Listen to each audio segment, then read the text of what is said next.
मला बाबांना भेटायचंय. एवढं सोपं नाहीये ग.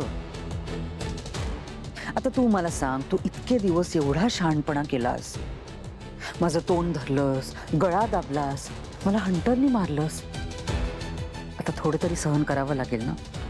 मी तुला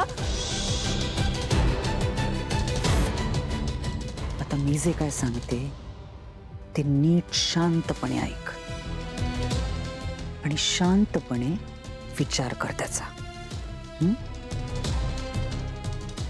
तुझा एक निर्णय आणि तुझ्या बापाचा जीव वाचेल. हे बघ, ही ऑफर मी तुला आधीही दिली होती. तू बाळ जन्माला घालायचा निर्णय घेतला नाहीस तर मी शिवनाथला मारून टाकला.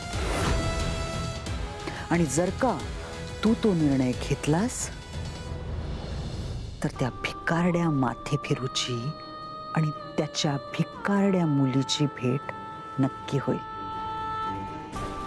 आता नीट शांतपणे विचार कर. तुझ्याकडे खूप वेळ आहे. मी फक्त 3 पर्यंत मोजणार आहे, त्यानंतर तू तुझा निर्णय सांग मला. चालेल? सुरू करू?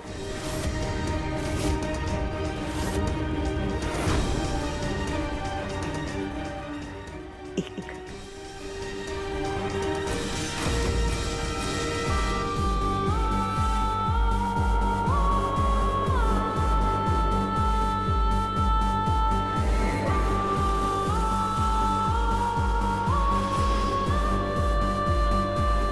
दोन.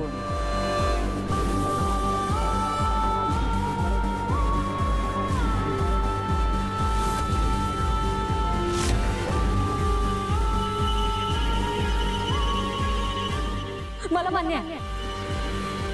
मान्य आहे मला.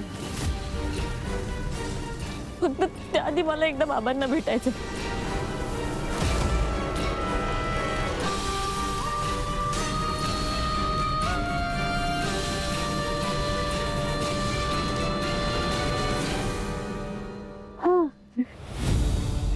मीरा, तुझी आणि शिवनाथची भेट नक्की होणार मीरा, नक्की होणार.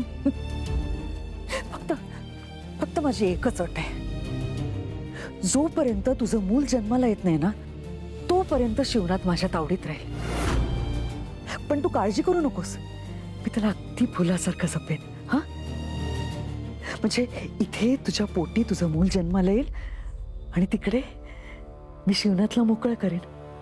चालेल?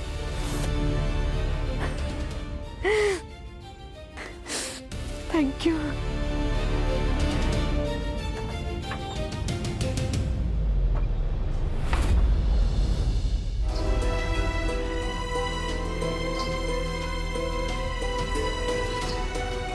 देवी आई, माझ्याकडे दुसरा कोणताच पर्याय नव्हता. मला बाबांना भेटायचंय आणि त्यासाठी मला बाळ जन्माला घालावंच लागेल.